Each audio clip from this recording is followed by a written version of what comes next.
Okay, I think we're going.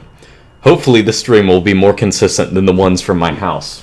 Alright, so, I'll go ahead and, well, I'm actually at linuxfest right now. So that's where I am. I'm in Charlotte, North Carolina. I don't know if any of you guys are here. I kind of assume there are some people. Some people said they'd probably go. But I'm giving a talk on Saturday. And it's going to touch on digital currencies and, you know, using, I don't know. You'll watch it eventually, so I don't need to tell you what it is. Okay, so what is the title and the thumbnail about? What's that hilarious clickbait about? Okay, I have to tell you a story. Of course, it's about mental outlaw. Okay, I have unearthed the true identity of mental outlaw. Okay, and it's definitely not me. That's all I have to say. So just yesterday, actually, when I was driving through Atlanta, actually, let me see if the stream is actually going through. Yeah, okay, it is. So just yesterday, when I was going through Atlanta, we had a little get-together, me and a couple guys. Monero Mateo, he was there. He actually kind of organized the thing, if you guys know about him. He actually said he just quit YouTube. We'll see if that happens. But either way, so, you know, there's probably 6 or 7 guys there. And as people left, I want to say this is later. This is like maybe 10:30. I think the only ones left were me and Mateo. So we played some pool. And, you know, what I should give this as a preface. A lot of times when I'm in public, this happened at Monerotopia or other places, people will ask me about mental outlaw, okay? Because people have this idea that we're like BFFs, right? I don't know. I've never talked to the guy. I don't know his email. Like, I have no contact with him. That's fine. You know, that's the way he does things. Either way, people always ask me, so, bruh, you a mental outlaw? Is you know, what are you guys doing or whatever? It's like, I don't know. We're not collabing. That's not our style, right? But so someone had asked me this actually that day, like, oh, do you know, oh, yeah, is Mental Outlaw going to show up? I was like, whatever. But either way, when me and Mateo were there, we were playing billiards, which he's much better at than me. I look over across, you know, there's a bar, and, you know, I look over and I see for the first time in my life, he didn't know that I saw him, but Mental Outlaw was there. First time I ever saw him off of the internet, okay? I don't think he noticed me. Now, I'm going to show you a picture. I'm going to show you a picture that I have.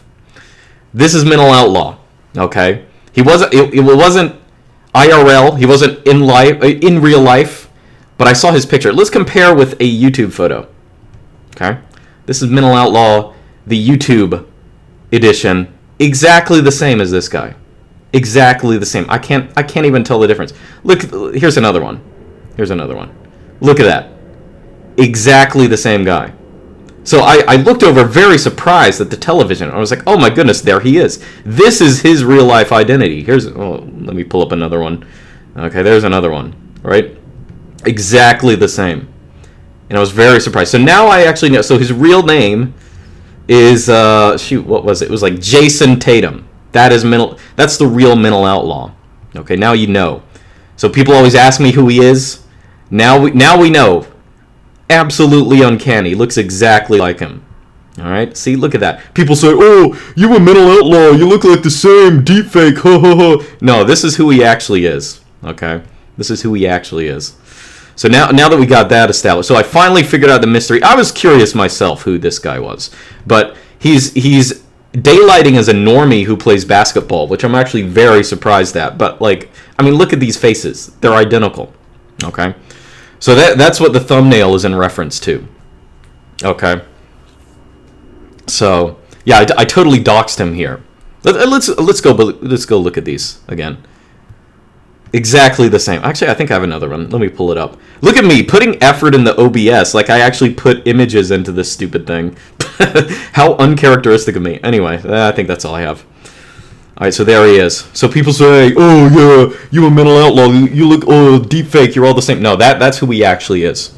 Okay, so I found out, and I was very surprised to see it. It was very funny because we had mentioned him like 30 minutes before, and I look over on the TV and I saw him. And the funny thing is, today when I got into the hotel, again I'm in Charlotte, and I got into the hotel and I was getting something to eat at the bar because I was too lazy to go somewhere else. Even though I would say food is expensive in the hotel, but it's expensive everywhere nowadays.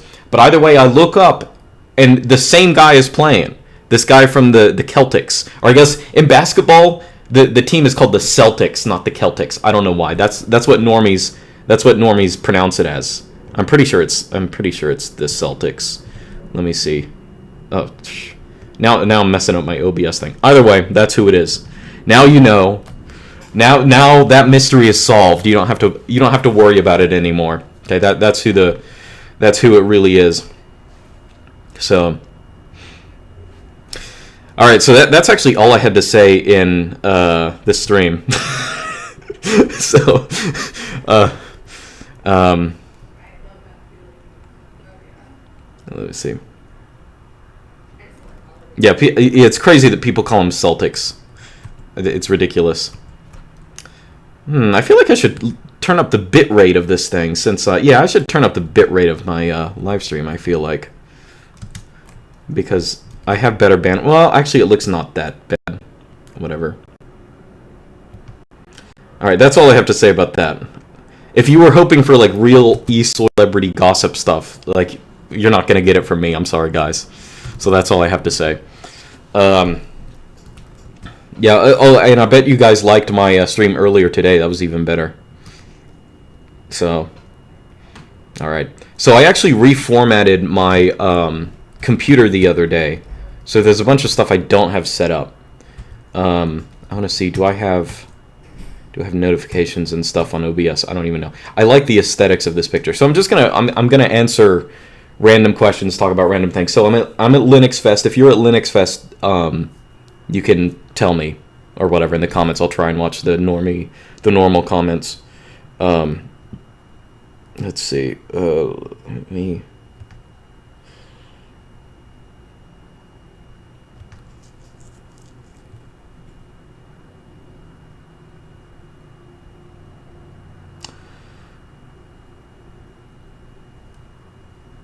Why are there so many spam comments in the chat? I'm gonna have to hold on. I'm gonna turn on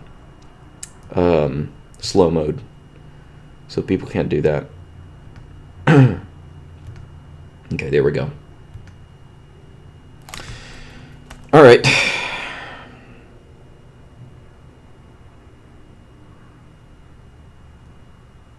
No, I haven't done my presentation. There haven't been any presentations yet. They start tomorrow morning. I actually just got in a little bit earlier.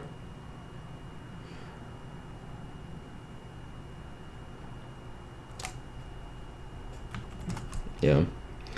Yeah, so the talk that I'm giving is actually... So one thing that I think I complained about when I did that video on Bitcoin and Monero, and that I presented at Monero Talk, is it kind of annoys me that like free software and cryptocurrency are like two worlds that like don't overlap that much. I think it's mostly social.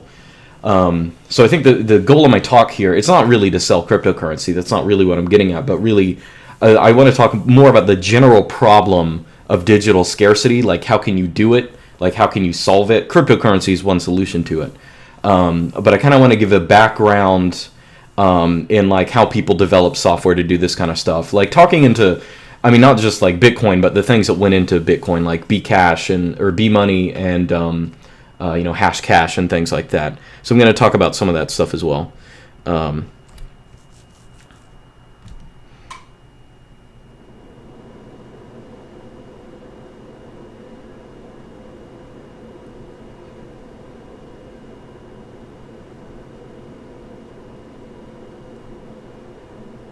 Maybe this is just the first time I've actually looked at the chat in a while, but man, there's so much like nonsense in it. I'm gonna go back to the comfort of like donations. All right, so let's see.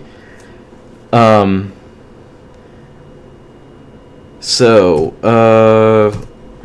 $5 from Mounted Scopes.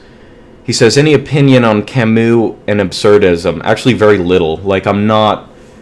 I'm not really interested in philosophy that's written in the past 150 years. I mean, that's not to say it's like devoid. I mean, Camus in particular, or like modern philosophy in general, is like totally useless. But I think like a lot of what people call postmodern philosophy, like a lot of the things they say are, maybe true but trivial. Like I think a lot of it is just kind of putting in floaty words what I think a lot of people just kind of naturally, the natural mindset that people have nowadays. People just kind of formalize it in different ways, which actually makes it kind of weird that people hate the term postmodernism so much. You have these like Jordan Peterson people always complaining about postmodernism, whereas that's not really what the term means. You know what I mean? Like I think most people, like I'm kind of postmodern. Like everyone listening to this is like philosophically postmodern in a lot of ways. And if anything, postmodernism, what it actually means is actually a lot more critical of like kind of Enlightenment liberalism and stuff like that, as this, because it is, ironically enough, it takes the criticism in on the system itself, right? But I haven't read Camus in particular, so I don't have any big opinions about him. But like just in general, I don't really read that much classical or modern philosophy or stuff like that.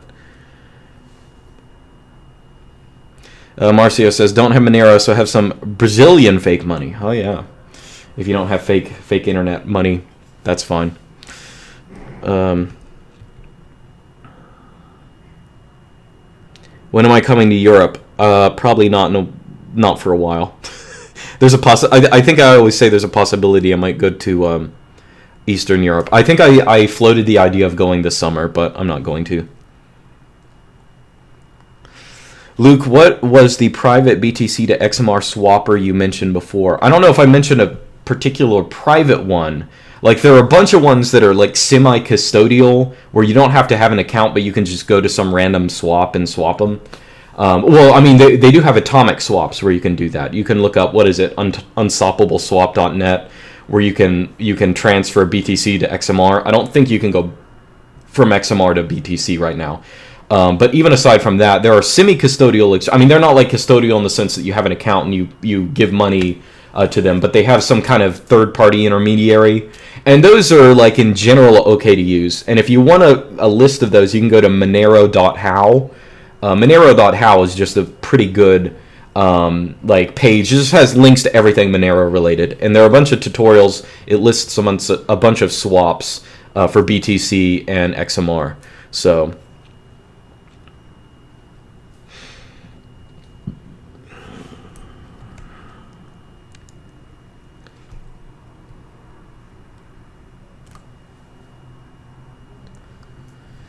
I'm postmodernist against science, essentialist in everything else. Yeah, I mean, I'm functionally postmodern when it comes to science. Like, I mean, that's a good... Like, if you've listened to my podcasts and videos on, like, epistemology and science and stuff like that, like, I'm really giving a very postmodern view of it. So, like, postmodern... Like, a lot of boomer cons, they think postmodern means, like, leftist, which is just not the case. Like, if anything, like the postmodern philosophers, like, they are politically leftist in their orientation, but it's like they're the ones that are so leftist, like, they want to undermine their own people. It's like they're so subversive, they're going to subvert the subverters, basically. That's how a lot of them are. So, like, putting it in, like, a political... Yeah, like, the politics don't work as clearly as people think. But, like, realistically speaking, again, there are a bunch of boomer cons, like Jordan Peterson being a good example, who just used the postmodernist term just to mean kind of modern philosophy or, like, modern liberalism and stuff like that. Which, like, philosophically, that's not how the term is used. And a lot of these people, like, have a lot of contempt for Peterson because of that. But, and it's not just him. Like, Peterson gets it from there was some book that was written that used the word, that was kind of popular in conservative circles, boomercon circles, that, like, used the word postmodernist like that. But, like, the author, his name is not coming to my head. Either way, like, you don't need to read modern philosophy anyway.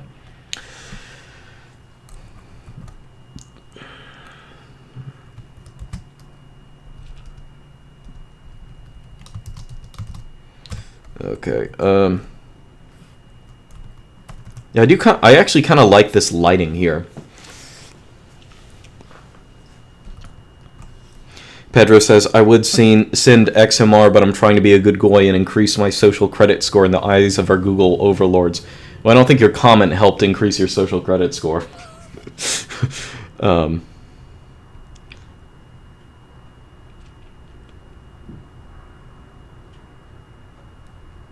Explaining Postmodernism by Stephen Hicks. Maybe that's it. I'm not quite sure. Have you ever listened to anything from Thaddeus Russell? I don't know if he has a podcast. I know that he exists, and I know that if he's the person I'm thinking of, might be another Thaddeus.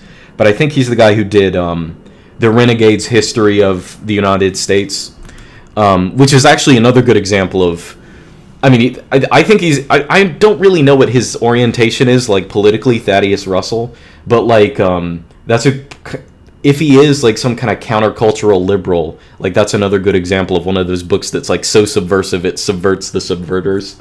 Like, there are a couple notable chapters. Like, one of them is, like, the one on slavery in America, which is, you know, stuff you can't say on YouTube, basically. But, like, you know... But aside from that, that's the only thing of his that I've ever read. I know there's an audiobook of that. I think I had that at some point.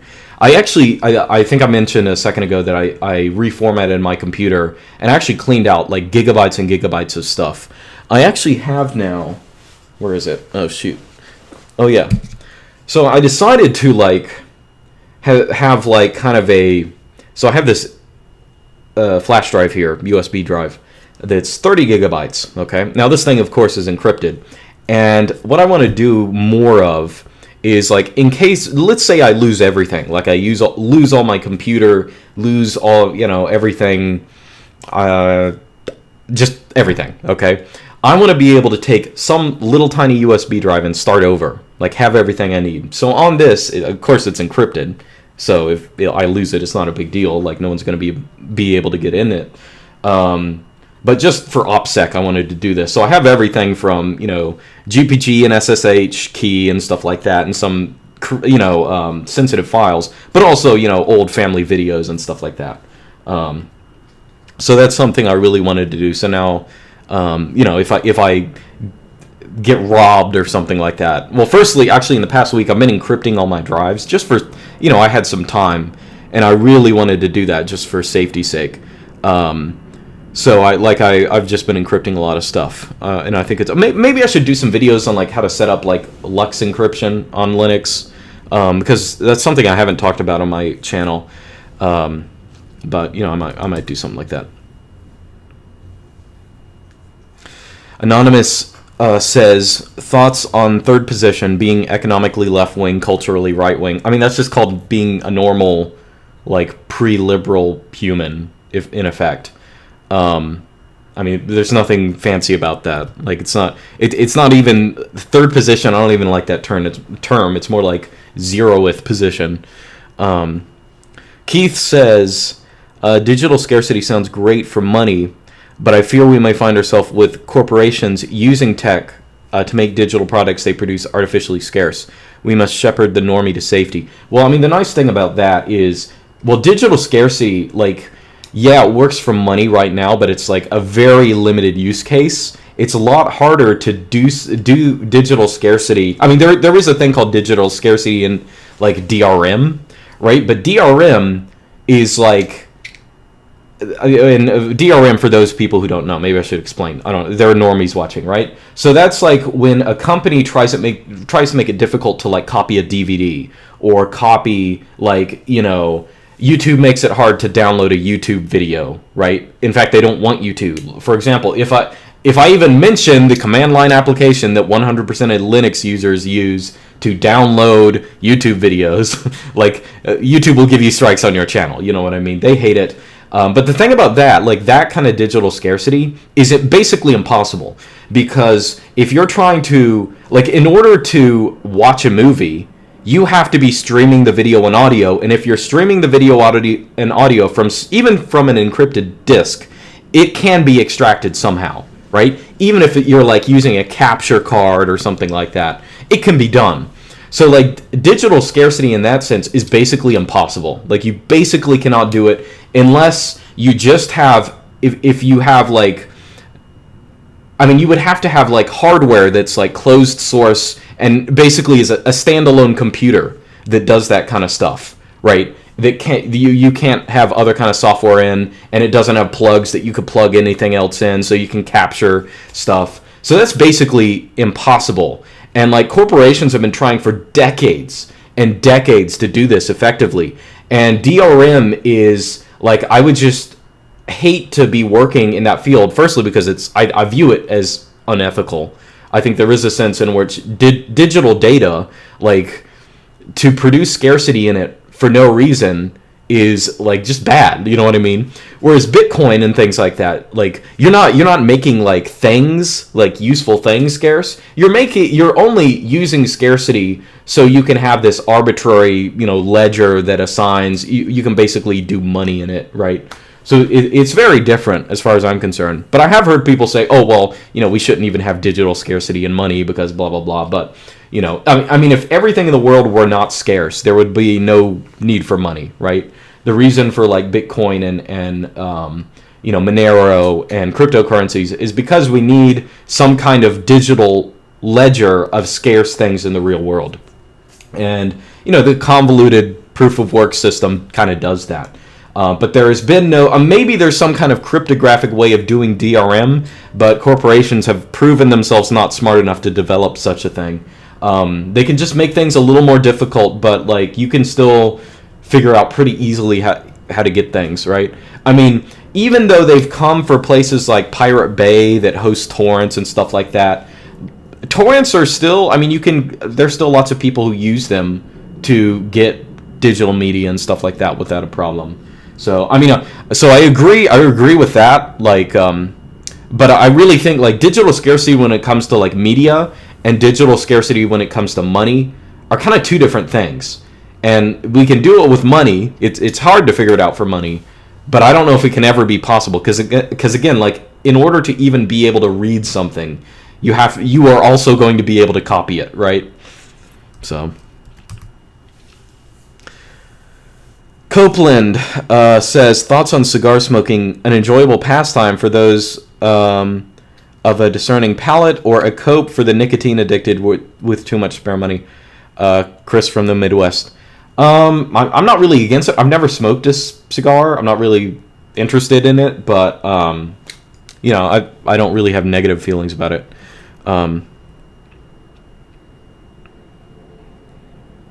Okay.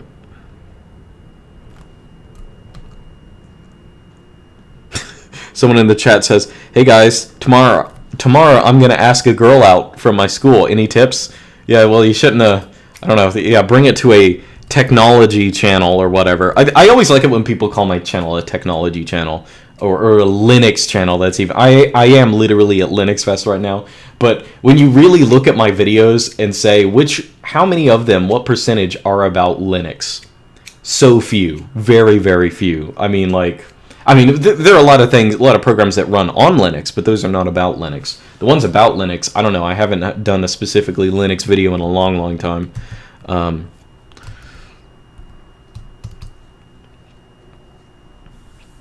Owen says, thanks for answering my question in the pleb chat. Here's some XMR. I'm trying to remember which one he was. Which question he was. I'm going to look at the pleb chat again.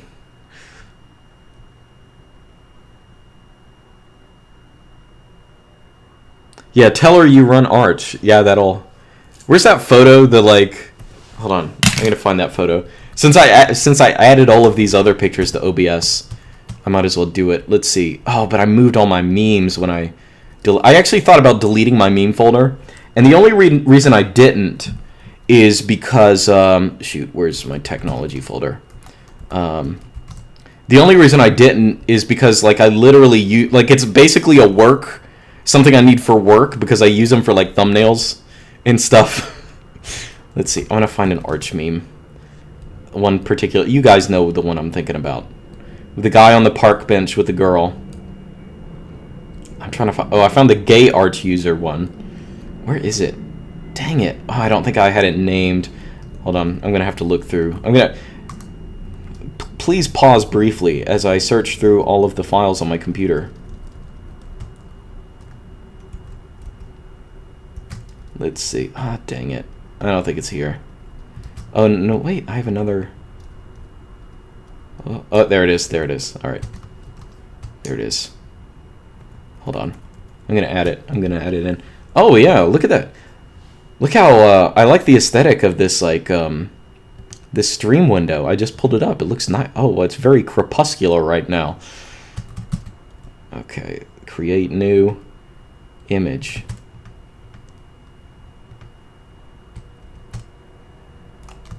There it is. All right. That's what you should be like to ask the girl out. Just be like, hey there. Did you know I use Arch Linux? Just like that. That's how you do it. Look how freaking tan that girl is. That's actually pretty crazy. And he's like super pale. That's what you... Well, actually, you shouldn't say Arch Linux. You should say Artix Linux because that's what we use on this channel. Or Gentoo. That's fine. I've never actually used Gentoo as a daily driver. I'm going to get rid of that. Oh, shoot, I forgot. I actually even put this image in here as well. So lindypress.net right here. Bam. Right. I can't really click on it. You can't see my mouse. But today I actually put up a new book. It's called The Consolation of Philosophy. This is what the cover looks like. So this is a book written by Boethius around the year 500 something. Very interesting book. It was actually written... He was an advisor to Theodoric the Great, the Gothic lord of Italy. This is a little, it's around the time of the fall of Rome. And Boethius was in a really kind of sucky position. He was a advocate of the Christian church and stuff like that, and wrote a bunch of theological stuff. But eventually, even though of course, he was, theologically orthodox, but Theodoric and the Goths were actually Arians. Arians are like a kind of heresy. Either way, he was eventually at some point, for political reasons, tried and sentenced to death. And so he's basically sitting on death row, and he wrote this very interesting book on death row. That they didn't call it death row, called The Consolation of Philosophy. And it's basically like my life. I'm about to die. And I feel like I've done all the right things and I'm going to die anyway. And it's kind of him... No, I don't want to say coping, because when people say cope, usually it's like a bad thing. But coping in a good way. It's him saying like, how is this all part of divine, providence? Like, how is this going to work for the best? Like, do I really understand everything that's going on here? Can I really trust fortune? How can I be content in fortune earlier in my life when I'm not content with it now, right? So it's a very interesting book, and it's kind of given as a like how it's written is that philosophy appears to him personified in a woman, and she kind of reasons with him and stuff. Actually, the cover here is based on the term Wheel of Fortune that actually originates from this book, or maybe it was a turn of phrase before then in Rome. I'm not actually exactly sure, but they do talk about the Wheel of Fortune. So this is Fortune here, and she's kind of spinning the wheel, and you can see the guy. He's up at the top. He's having a great time. Then things get sucky. He's down at the bottom, and that's how it is, right? So Consolation of Philosophy, now available on Lindy Press. This actually is another example of a book that, this one is in English, right? I should say, and I kind of wanted to do this one in English because it has more of a mass appeal. So that's out there now. I know I said the Alchemy Reader was going to be the next book I did, but I wanted to get this out first because I think it's kind of a better book. All right, so I'll keep this down here because I kind of like the way this cover looks. So I'm just going to keep it. I'll keep it over here. Now over here. All right, let me look at the chat.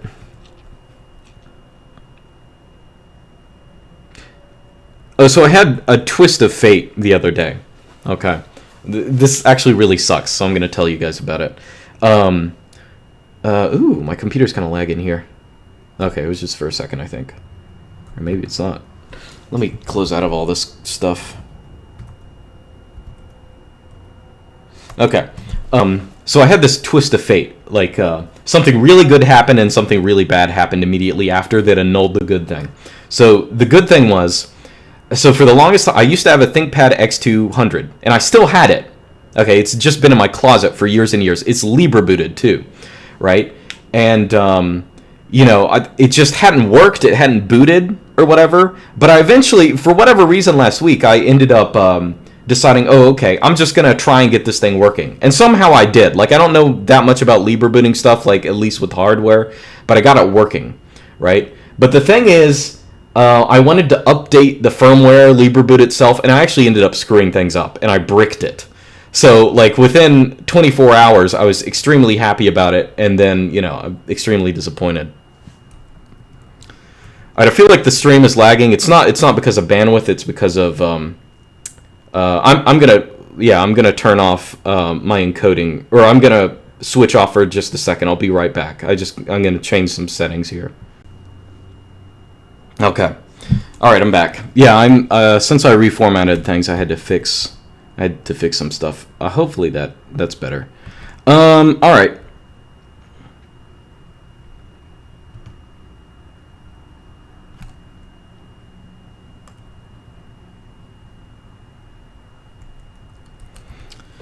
Okay, I'm gonna turn that thing off because it's taking up a little too much. Yeah, okay. Sorry about that technical difficulty. So Joshua says, hey Luke, I thought it was atypical of your black deepfake to be live streaming. Stream looks very comfy today. T Europor, who needs to go to bed. Yeah, you should go to bed. I should actually go to bed pretty soon. It's 9 here. And I'm an old boomer, but yeah, it does. The lighting. One thing is, of course, all of my videos are super low production value or whatever, but I actually do think a lot about lighting now. And the reason I have to think a lot about lighting is because I don't have hair here, so being overexposed is actually really bad. But I feel like this is just a good location, or like I just got lucky with how this looks, right? So I've been trying to be able to stream off of my phone. If I do, I might stream something from the conference, like linuxfest. Either way, I don't know if they're actually streaming it. They might be streaming everything live. I know that they put out recordings of stuff, and I was actually talking to them about it because last year when I presented, or like 4 years ago, whenever it was like 2018. Was it 2018? It seems like forever ago. Like my ThinkPad, which of course, ThinkPads, the annoying thing about old ThinkPads is they have DisplayPort. That's like the one bad thing instead of HDMI. Like they didn't have a hookup for that, and like it was annoying. But I talked to the guy about it, and we should be all set on that. But let me pull back up the pleb chat. Yeah, I've actually been encrypting. So I think I mentioned I was encrypting drives, but oops, that's not the right thing to do. So yeah, at this point, like if everyone stole all of my hardware, it wouldn't be a big deal. So for the longest time, I was living with like unencrypted drives. And how I have it on this computer now is I actually have one drive unencrypted, which is like the bare system. But like everything that's important is linked to another drive where you have to put in the password to get onto it. So you have to put in a couple passwords, basically. Luke, have you met any other YouTube faux Linux celebs in real life, Mental Outlaw, DistroTube, etc.? Well, I think I said I met Monero Mateo, or Mateo Monero. Monero Mateo. But he's not Linux. Linux people, I don't think I've ever met. I've probably talked to a couple on email. I mean, I've talked to all these guys, except for Mental Outlaw. I don't have his email. I think me and DistroTube, like 4 years ago, did a stream together. I haven't even talked to him yet. I think he lives somewhere. Does he live in like Alabama? I'm not even sure. He has a really southern accent because he says Vim instead of Vim. And then who else? I know Chris Acapinti lives in Florida, and I think when I was moving close to there, I emailed him, hey, like maybe we can do something eventually, but I never followed up on that.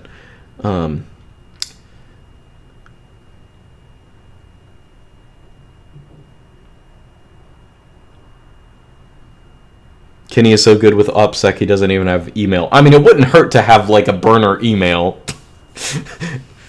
But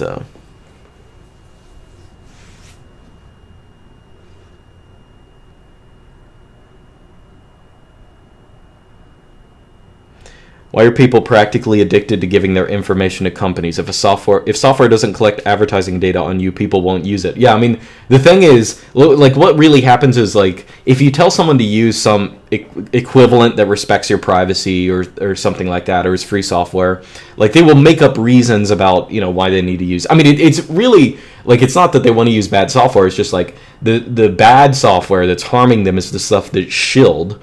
And they feel comfortable due to familiarity, so they're going to use it. And, you know, they don't want to use other stuff. So, like, you know, people want to use Telegram because they're familiar with it, you know, because people have been using Telegram for, what, like 2 years? So now it's an established thing. And they can't use Matrix or XMPP because that's alien, even though especially Matrix can do everything Telegram does, you know.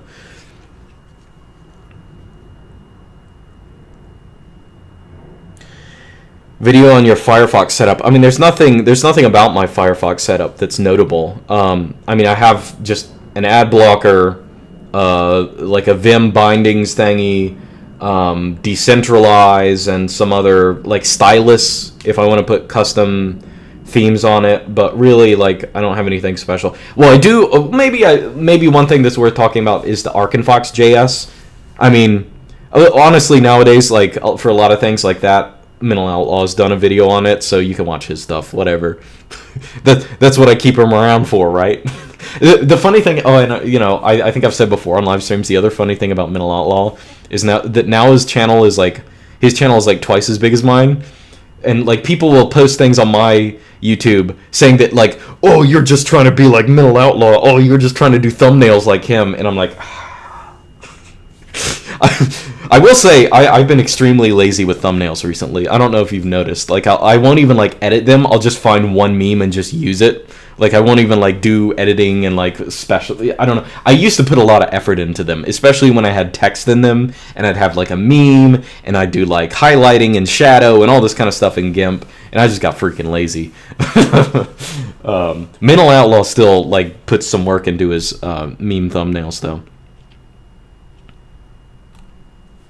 If MacBooks weren't made by Apple and they were repairable, would you buy them? I mean, that's a silly question because them being not repairable is basically what defines a MacBook. Like, I don't know how. I can't imagine a MacBook. I mean, that's what's bad about them. If there were a computer that looked like a MacBook and was, like, extremely extensible, sure. I mean, great. It sounds like a fantastic computer, but, like, who cares? It's not like that.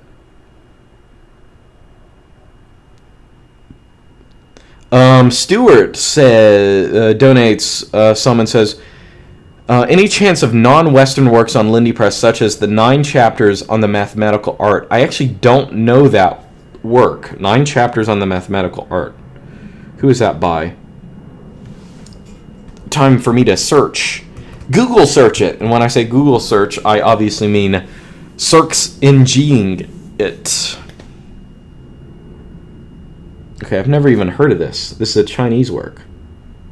Yeah, so, yeah, I mean, like, I don't feel as comfortable publishing things that I'm less familiar with. I'll just say that. But I'm not against it. But I will also say, I've written before about how Chinese stuff should just be, like, Chinese as a language is so different that it really just should not be translated. Like, if you want to read that stuff, you have to read Chinese. And it's kind of the same way with Sanskrit, to be honest. Like, you look at the example that I give to people. I think I was talking about this in a blog post a million years ago, but, like, take a Chinese work like the Tao Te Ching, okay? So or however else people transliterate it, like Tao Te Ching, I don't know, whatever. But take the Tao Te Ching and look up 5 different English translations, and you will realize that the 5 different English translations are like 5 entirely different books, right? Because, you know, Chinese, especially classical Chinese, has so much polysemy. Like, every phrase is, like, has multiple meanings, and, like, they're syntactically ambiguous, and they can mean different things. Like, is this a noun or a verb, or is this an adjective and a noun? And, like, they have both interpretations, and it's like Chinese poetry, especially classical Chinese stuff, it's, like, so untranslatable that it's almost like forget about it. Now, maybe if we're talking about math, it's different. I don't know this work again, but I definitely feel like they're like, especially Chinese stuff, should not be translated. You got to learn Chinese if you want to learn about it. And yeah, it's crazy interesting stuff, but it kind of feels like mutilating it. And that's like less true of Latin. Like Latin is very different. I mean, when it comes to European languages, like modern European languages, they're all kind of on the same page. So like what you say in English or German or French or Spanish, you can kind of translate from one language to the other. And there are a couple expressions that are weird, like different ways of saying things. Latin is kind of separate from all of those, including languages that descend from it, like Spanish and French, but also German as well. Like modern German is closer to modern French in like in terms of how they express things than any of them are to like Latin. Like just the way that people express things 2,000 years ago is just freaking different. And unless you like are really familiar with the way that they construct sentences, like you're not gonna know what I'm talking about. Like it's hard to put your finger on. I don't know. I can't give an example off the top of my head. But with Chinese, it's like even different. It's like crazy. Or like Sanskrit writing. Like I have to admit I'm a Sanskrit brainlet. I probably even studied Sanskrit more than I studied Chinese. But Chinese is way easier. Like Sanskrit's a freaking brutal language to like read it and understand and stuff like that.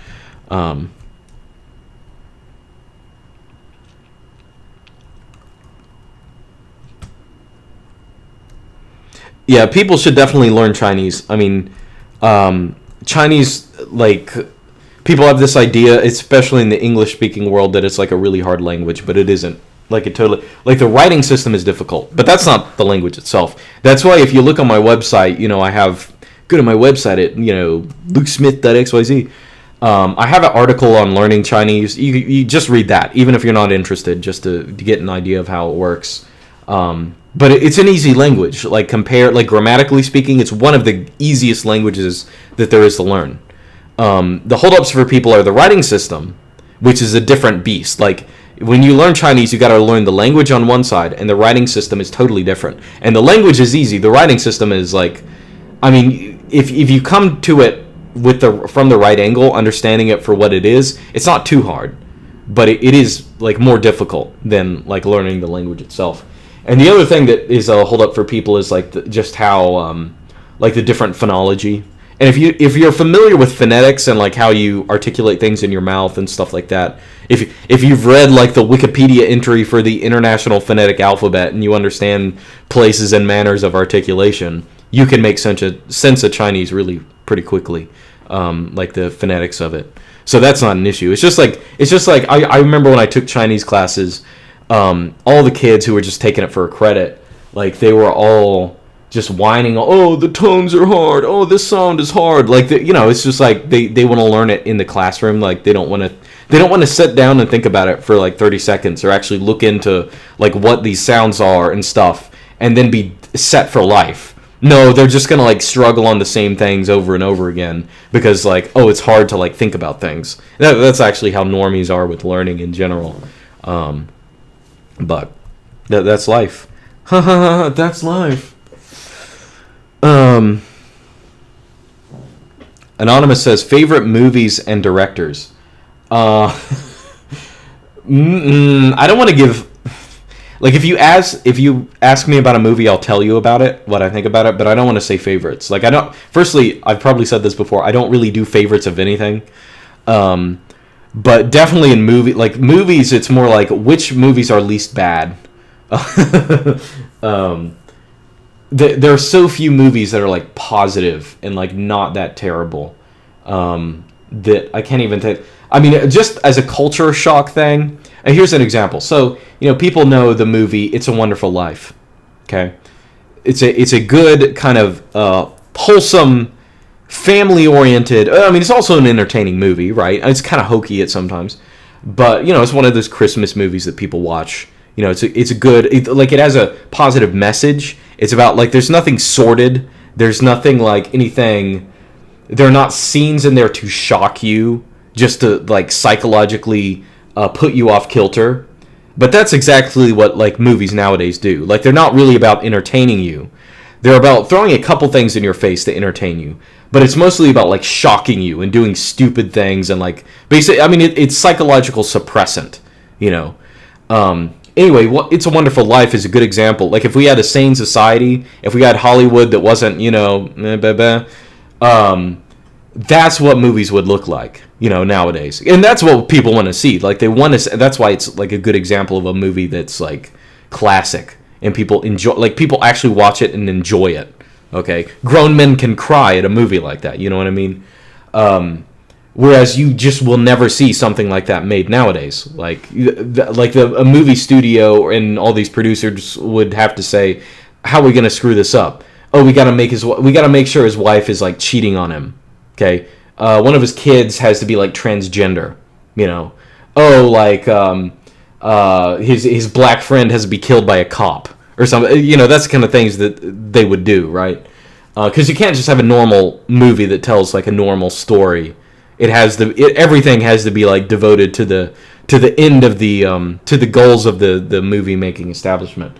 So if you ask me about a specific movie, I'll talk about it, but like I'm definitely not going to say favorite.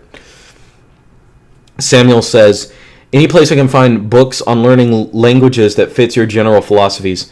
I'm starting with Latin, and I saw your blog posts on the Romance languages. However, eventually I would like to learn a language like Czech. I have direct family living there.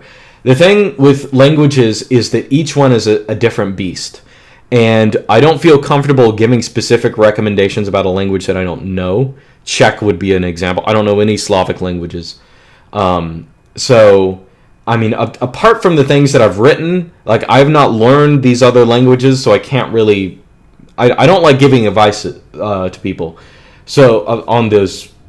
Really, like, different... Every language is a different animal, as I said, right? So, I think what you have to do... This is, like, the meta theory I would give you. Look up on Wikipedia how the grammar works. Does it have nominative, accusative? What kind of verbs does it have? What kind of blah, blah, blah? And you kind of have to build your own curriculum based on that, right? Now, if you read my thing on Latin, I think at the bottom of the page, I linked to this thing like Latin by the Dowling method. And that method that he gives for learning Latin, and you can generalize this in a way, but the method that he gives is, first, when you start out learning Latin, don't learn Latin, just learn the paradigms. Learn all the different endings, like the conjugation endings, like learn them by rote, force yourself to do them, write down tables a million times, learn them as if they're just like something you have to learn, and make them reflex. Then you can start learning the language, because the thing that's mentally difficult for people to do is that initial, or it's not initial for most people. Sometimes they just jump into learning words and stuff like that, and then they get tripped up on all this stuff that doesn't come naturally to them. So what you have to do when you're learning a language is you have to think, what things are not going to come naturally to me? These are the things that I have to overtly teach myself. Okay, I'm going to have to take time out and say, what's the difference between these two auxiliary verbs? What's the difference between these two sounds? Let me sit down and seriously get conclusive answers on them with examples like, this is where you use that, this is where you use this, right? So you have to look at a language, you have to have a bird's eye view of it at the beginning and say, I need to prioritize this to teach myself by rote. And all the other stuff, like learning words, stuff like that, like who cares? Like that's going to come, like as you have a structural use of the language, that will come later. That's something that you can do more naturalistically. So that's what I would say to that. Keith says, is there a language living or dead that can be said to be as purposefully put together as something like Esperanto, something that is consistent in its rules? Well, Esperanto itself, even Esperanto, of course, invented in a hermetically sealed room, is very, I don't know, purposefully put together. But anyone who looks into Esperanto and how it's used realizes very quickly that spoken Esperanto within a generation or two changed significantly. Like it was more like co-opted for individual use. Okay, you can't plan a language because like if you're planning with a bird's eye view, if you're trying to design a language, you're going to fit it to rational principles that don't apply to how languages actually work. You're going to make words too long for words so common, and you're going to make less common words too short, which languages naturally get rid of, right? Or you're going to have weird endings, or you might have more irregularity in one place and less irregularity in another, where humans might want the opposite, right? So no, of course you're not going to have any kind of natural human language that is consistent in rules, because rules are stupid. Like, that's not how it works. That's not how language works. Like, it's more of an organic system that you can look back at statistically. You can do things like Zipf's law, and you can find all of these like patterns in language. But those patterns, like, you can step back and see them, because language, as it's used, often is kind of irrational, right? I mean, that's my way of putting it. So no, of course that's not. Or Esperanto is not a real language. Like, it's fake. It's geek and fey, and I mean, it's not serious. Like, you know what I mean? It's like it's not worth looking at. If you want a language with consistent rules, or let's be real. If you're afraid of a language that has inconsistent morphology and stuff like that, irregular verbs and stuff like that, if you want to soothe your autism, if you want a language that's going to soothe your autism, learn Chinese, which doesn't have any morphology whatsoever, right? If you don't have morphology, you can't have morphological irregularities. You're not going to have irregular verbs, irregular plurals in a language like Chinese that doesn't have verb tenses or plurality or anything like that. So that's the real answer.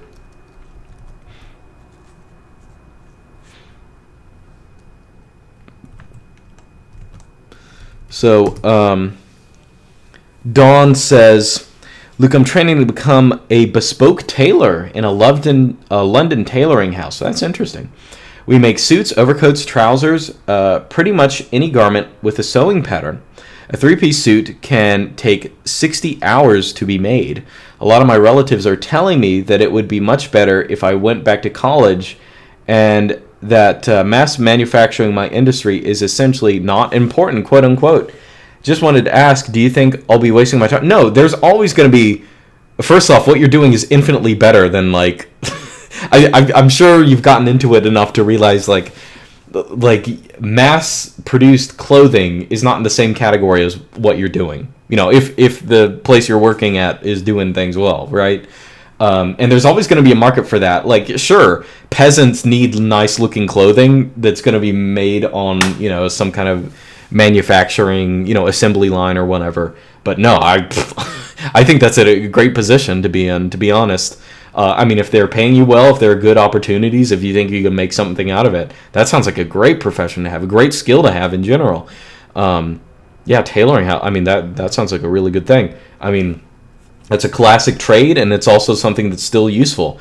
And of course, your market's going to be different. It's going to be like either rich people or people who just like care about quality stuff, and that's probably better, frankly. Yeah, that's a good. I give my endorsement to that. But again, it depends on your particulars. There might be reasons for you to do other things, but that sounds really cool.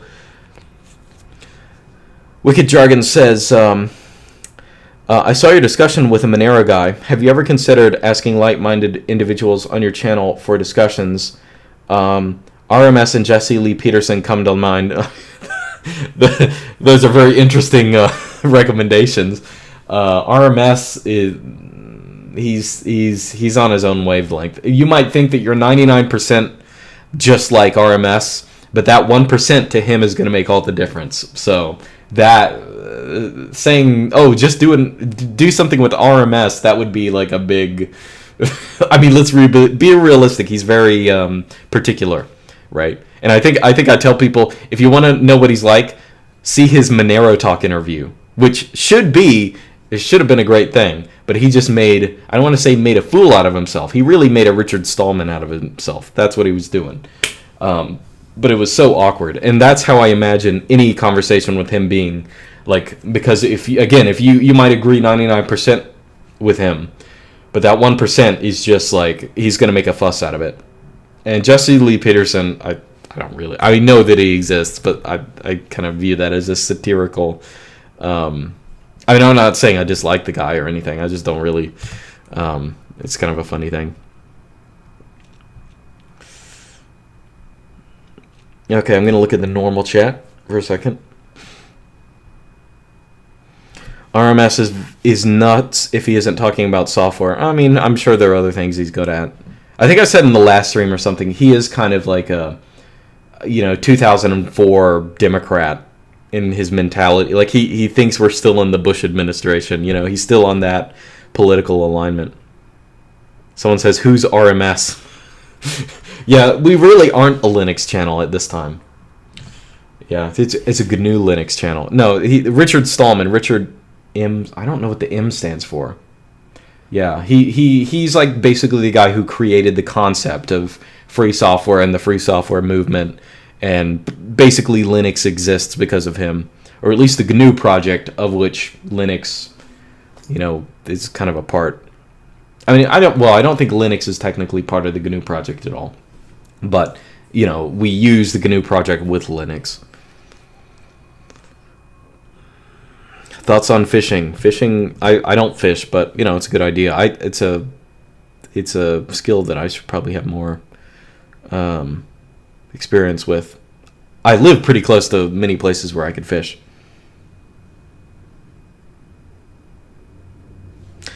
Don't talk about XMR around normies. I mean, there are some people out there. There's some Monero people who are like really skittish about talking about Monero, which I find really kind of weird. Like as if like, firstly, it's not like it's illegal or anything, or it's not like there's any reason for it to be illegal. I mean, it's the same, functionally it works the same way as cash. It's just digital cash. So I think people fall into this kind of paranoia of, oh, well, some like newspaper said that like it's used by criminals. So what? Like, I mean, it's the best cryptocurrency. Like that's why it's important. Like, who cares? Yeah, sure. Like, I like it whenever people like kind of taint the well with that kind of stuff. Or whenever you see a study, here's a good one. If the news media doesn't like something, like you used to see this, especially back in the coronavirus thing, they would say, oh, people with psychopathic tendencies are more likely to question, the narrative on coronavirus. And firstly, that's trivially true. Like, people who have psychopathic tendencies, like, a lot of times that just means someone who's like, who's not going to fall for like social pressure. Like, that's how psychopaths are. And that's a bad case when it's pathological, obviously. But anyone who's going to like challenge an accepted norm by definition is going to have more psychopathic tendencies. I don't say that in a good sense, but a sense in which some of those tendencies could be individualist thought, right? Being a psychopath is not good. However, there are some things that impressionable people are not going to share with them, and being impressionable is even worse for people. You know what I mean? But that's just the way that people kind of taint the well, which I think is poison the well. That's the term.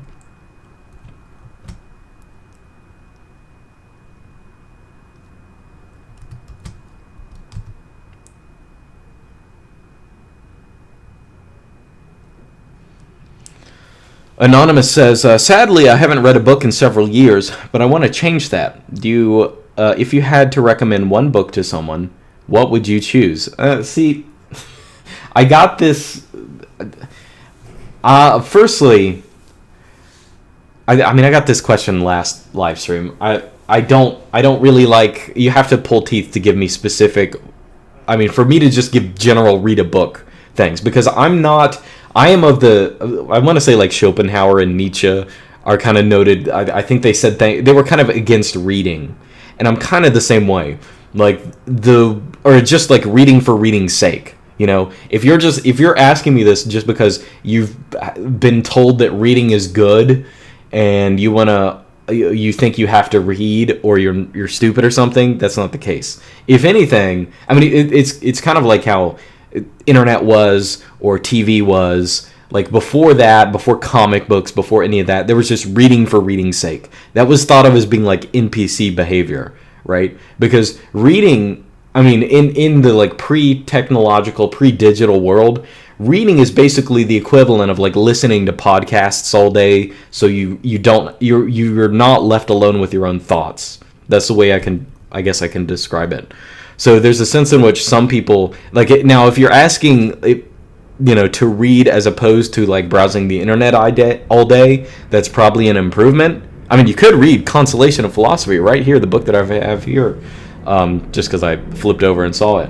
I think the books that I recommended for like normies, like Red Pill 1.0, or maybe like really point 0.1 or something. I think I recommended Blank Slate and Anti-Fragile.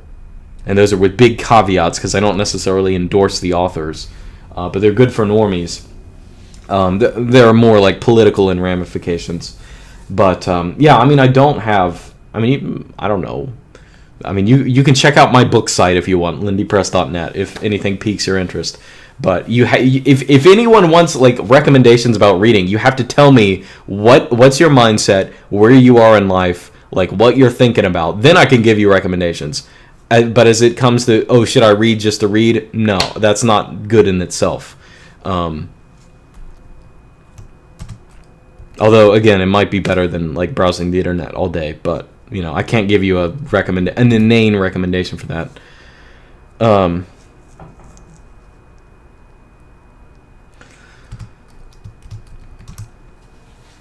Dawn says, look what European countries were your ancestors from before they settled in the state. I mean, just Britain. Just, actually, you know what? I do have, let's see. Grandfather. I want to say maybe an 1/8 of my ancestry, maybe a 16th. I forget which generation is German. Aside from that, entirely British. And that includes some, I want to say a lot of that is English, but I might have some like northern, maybe Scottish or Irish ancestors. But I do know that I have that German ancestry. Those were really late immigrants to the United States who came like maybe late 1800s to the United States. Everyone else in my family was in the United States before the Revolution, so far as I know. But yeah, like so I do have some like newer immigrants that are like late 1800s. Well, even that's like super old now. That's like original Americans. Now we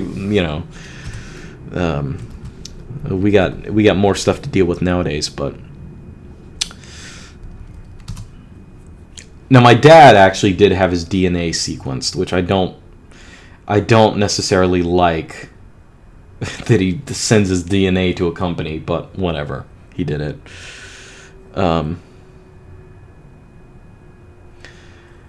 SMF, the bunch of random letters, says, weird question, do you have any tips on pursuing real happiness? Yes, join the Orthodox Church.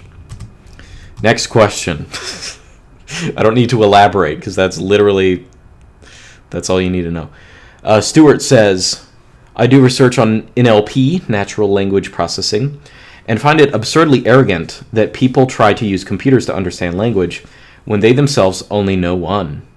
Did you encounter something similar in linguistics? Yes, this is like the primary issue with modern linguistics. Like the entire generative program is this is like, I feel bad saying this because this is something that like post-colonial people say, but it's true. Like generative linguistics is really just a super English approach to languages that, and I mean, like, it is so, I don't even know how to describe how oblivious it is. Like, generative linguists, they are so English only. Like, they usually, your average generative linguist, okay, I'm not talking about the higher tier ones. I'm talking about your average one, will know English and maybe smatterings of one other language, usually a European, usually like French or German, Spanish.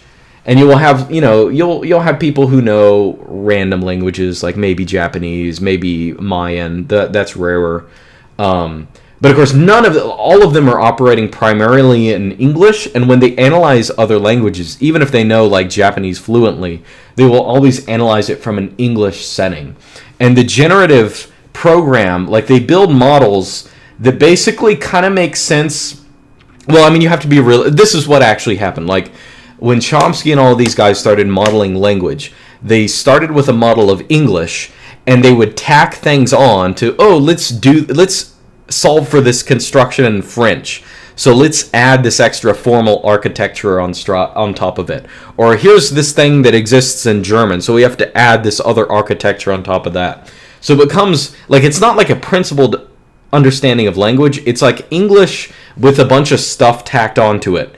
And then when you go past the modern European languages, like, you're just screwed. Even if you look at like Latin, okay? So when I first started learning about generative linguistics, I was like, how the hell can this ever work with like Latin or Greek? This, which is not a very alien language. You're still in Europe, right? You're just like older, more morphological languages. You have to assume this really encumbering like grammatical theory that stipulates all this kind of silly stuff, and like it's doing things backwards, and it's like formally it's just a freaking mess. And forget about it when you want to do like Japanese or Chinese or serial verb constructions or even SOV. Like, it's just, yes. So yes, that is a massive problem. Generative linguistics is very much, again, this is something that post-colonial people say, but it's true. It's just people thinking that every language is like English, and like this whole universal grammar stuff. Well, I do believe in a universal grammar in a very abstract sense, and of course Chomsky will endorse the same thing, but that's really to escape falsifiability. But like, yeah, it's just the whole field is just a freaking mess. And it's like, if people with similar assumptions had started from Japanese, modern linguistics would just have a totally different form. Like, it wouldn't look anything like it does now. It's a great example of everything I talked about in the Feyerabend episode and Not Related, and all the stuff I do on philosophy of science, because you get yourself, like, the field gets itself in this kind of theoretical hole, this theoretical bubble, right? This positivistic bubble where you're just fine-tuning this one theoretical program, like this one framework, that if you had just approached things from a different angle, you would have another framework that you would also be in the bubble of.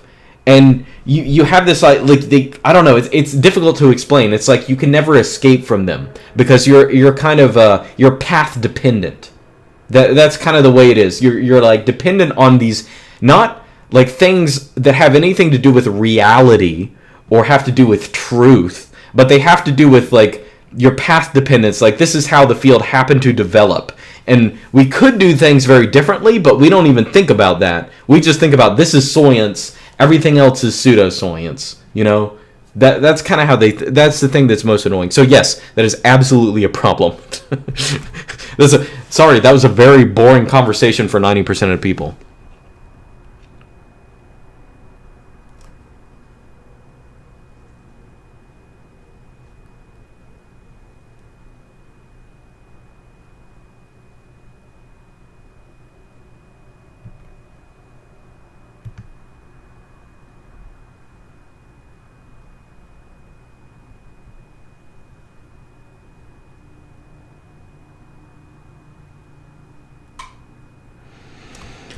All right.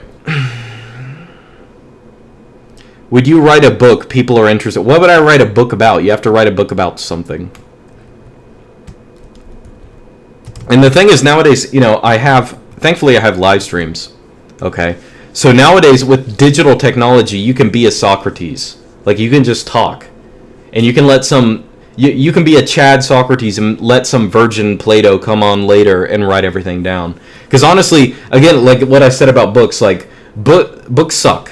Like, they're not intuitive. Like, they are kind of you just reading someone's brain into your head, and it's not very conducive. Like, it's not like humans thrive through discussion and understanding issues. I mean, this is why when people first started writing in Greek, I mean, you know, Plato wrote dialogues, right? They're basically conversations, okay? Like, written speech is not intuitive, okay? It's not something that people understand. And so it's not, like, writing books is not, like, it's not a real thing, you know? It's suboptimal. We now have technology that allows us to talk to people directly. So if someone wants to compile my thoughts and try and put it into you know, some kind of writing, I don't even know how that would be interesting enough for a book, to be honest. like having someone's random hot takes that they record when they're bored in their hotel room at Linuxfest. I don't think that's worth a book, to be honest. I feel like in order for it to be in a book, it should be important.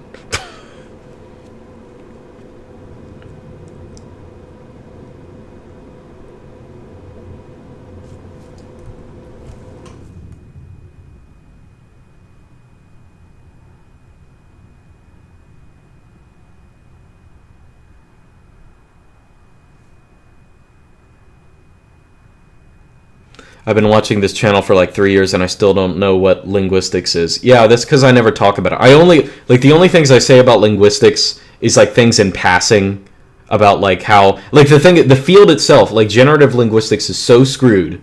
I mean, it's a great example. Like, you literally cannot explain it to, like, understanding generative linguistics is being inducted into a cult.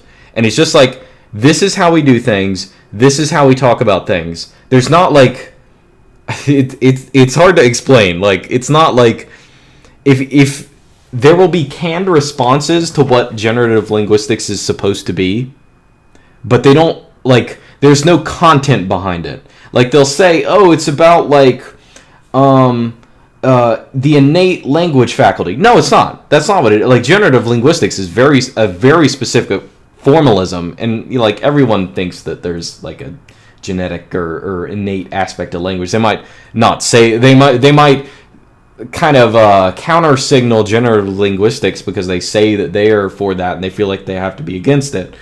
But like, the contentfulness of modern linguistic theory is so little as to, unless you have been inducted into this cult, it's not going to make sense to you, because there's no, like, they're literally talking about nothing. It's hard to explain. Oh, look, it moves the spec TP. Oh, it checks this feature. There is nothing. It is a formalism for describing things that happen in a magical tree that has no basis in psychology. It has no, I mean, it's like a formal accident where people tried to use post systems to describe language, and they forgot that they were doing formal analysis and started to think that they're actually describing something that exists in the brain. Okay? It's people who do not have, like, who didn't sit down and think philosophically about things for 5 seconds. It's people being, again, it's domain, it's path dependence, where, oh, we made these minor errors, or maybe not even errors. Let's say we made these theoretical assumptions in the 50s and we just followed them to their drastic conclusions, and we've misunderstood. Like, we don't, there's no institutional memory for people to remember, like, oh, what is a post system? What is a formal model of language actually supposed to be? Can we actually say anything about, like, how the human brain has, how there's any psychological reality to this? Generative linguistics is like schizophrenic on all these. Anyway, this is a boring conversation for everyone. So who cares? I'm not going to talk about this. This is stupid. If I was in a company of a bunch of graduate students who are interested in this, I would talk to them about it with specific examples. No one cares about this. I don't care about this. I want this part of my life to be over. It's stupid. But generative linguistics, I will say, is a fantastic example. I'm glad I had to go through that. No, I'm not glad about that. But I'm glad I at least learned. I was given a great example of everything wrong with positivistic science, why it's so bad. It is like, if it were worth explaining to you how annoying this field is, it would make perfect sense. It is like, anyway, screw it.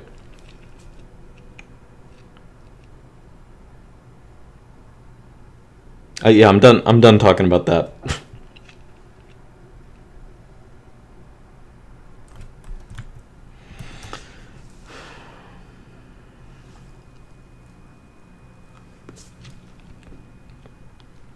Let's see. So this hotel, now this hotel is actually one regret last time. I wouldn't say it was a regret. It was a learning experience.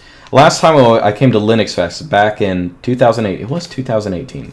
Man, that seems like so long ago because I had to miss 2019 for a personal reason, and then because of the lockdown hoax, we didn't have any in-person things the past couple of years. Anyway, my one regret then is I didn't stay at the hotel they actually do this thing at, and I'm very glad I did now, but it's very, I don't want to say it's very expensive. I mean, it's kind of an average hotel. Usually I'm the guy staying at Red Roof Inn or some crappy thing that costs, $70 or whatever. But since it cost more than usual, I am making sure that I use absolutely all the amenities. Actually, the book here says that I'm entitled to a free bathrobe, so I'm probably going to take them up on that. Let's see. See what else I'm entitled to. Body wash, conditioner, lotion, shampoo, shaving gel, bath mat, bath robes, bathroom scale. Oh, maybe I should weigh myself. Bed rails, booster seat, crib, high chair, comb, cotton swabs, cotton balls, disposable razor. I might actually want one of those because I brought this razor that I have one of those replaceable razors, like a permanent razor that you can replace the blades on. But the blades I brought now, they're kind of dull. But sorry, this is a friend simulator like every live stream, so I'm just talking about my life right now. So yeah, I've been trying to use all their amenities, including their tea, which I've never actually used a coffee maker before, but I use it to heat water up. I'm gonna read donations.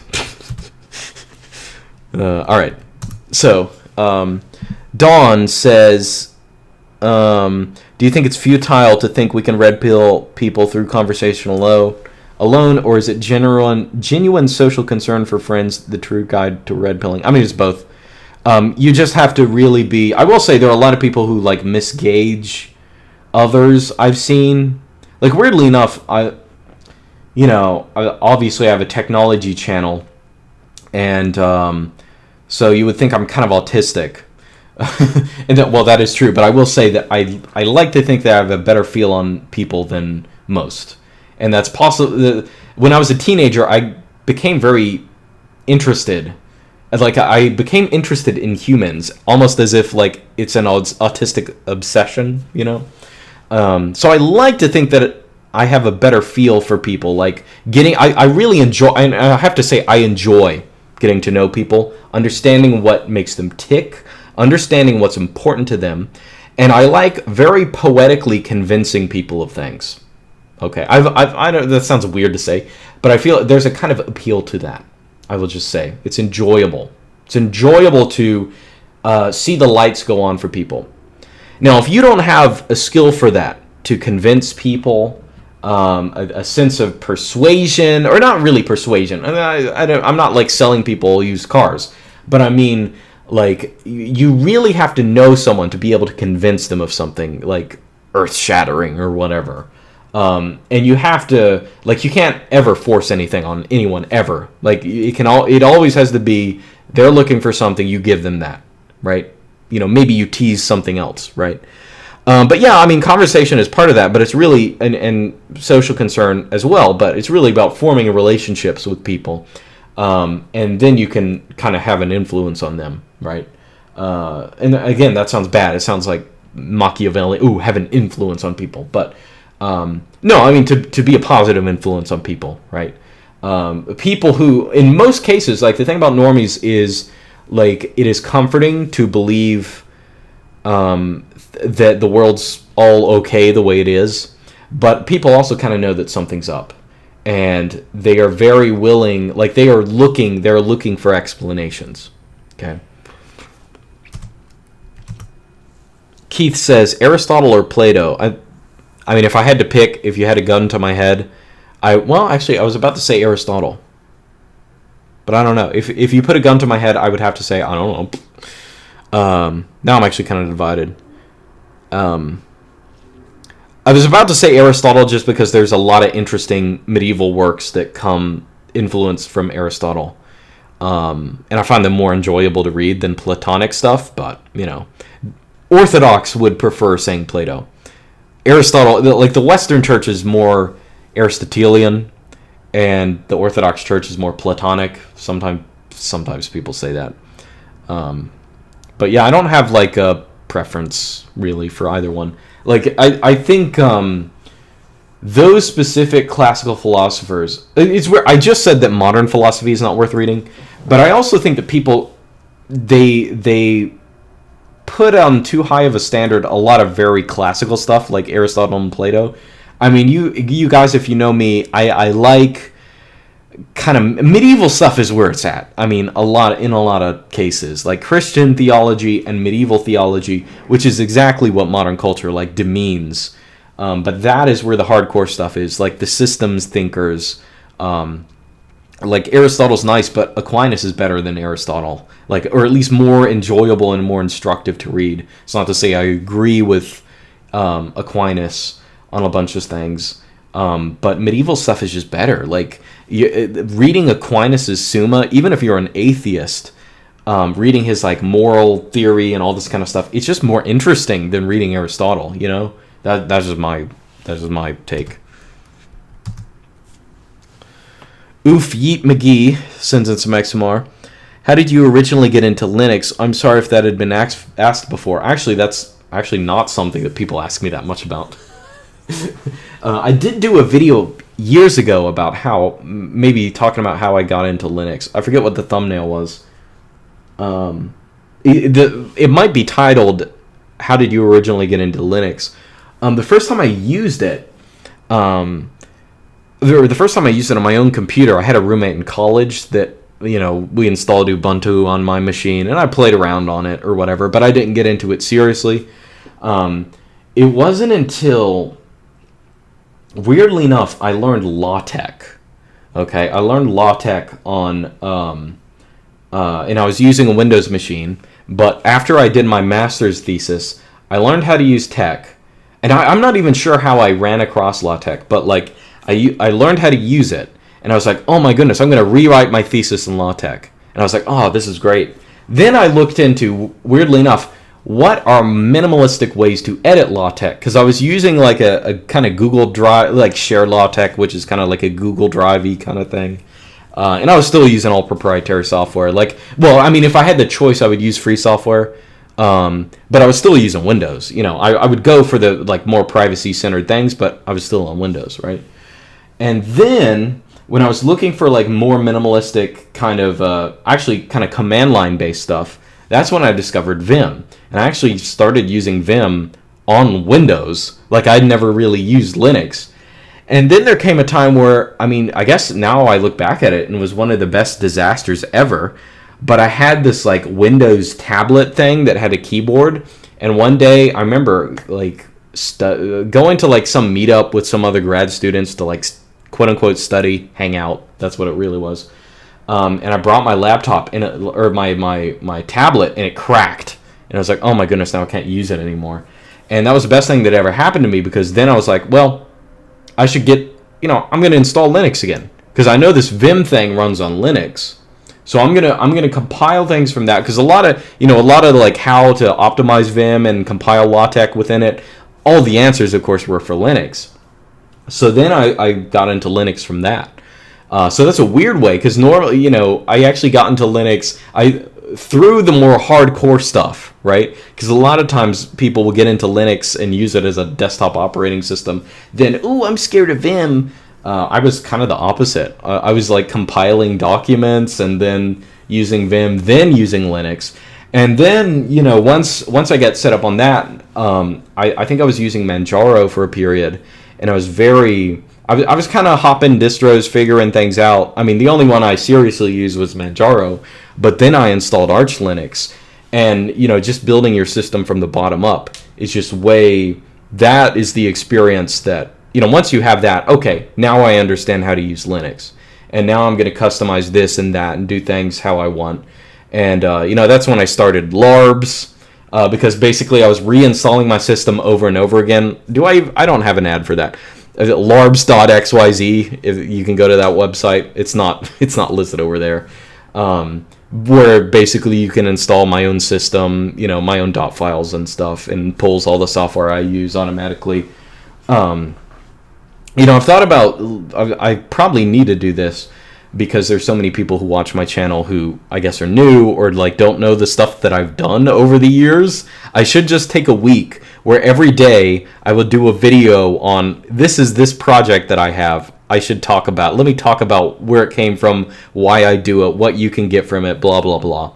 I've thought about doing that. I think that'd probably be a good idea because I'm always talking as if everyone watching knows everything that I've ever been through in my life. Like I kind of, weirdly enough, I talk to people as if they're equals. I mean, not as if you guys are lower than me, but like when I'm talking about something I know, there's a good chance that you're not familiar with what I'm talking about. And I think I think people actually like that. I think they don't like being condescended to. Like I'm not constantly explaining basic things. But yeah, I should probably take some time off to say this is the kind of stuff that I've done. Anyway. So Morgan says, surprised you went Orthodox knowing that you're such a Latin enthusiast. Was very happy to pick up your anti-modern papal encyclicals, for example. I was confirmed Catholic this year and attended traditional Latin Mass when I can. I'm sure you considered Catholicism, so I would love to hear your theological considerations that went into your decision to become Orthodox. I'm learning Latin through the Dowling method, thanks to you. Great. Very thankful, very grateful for all you've shared with us, Luke. Take care.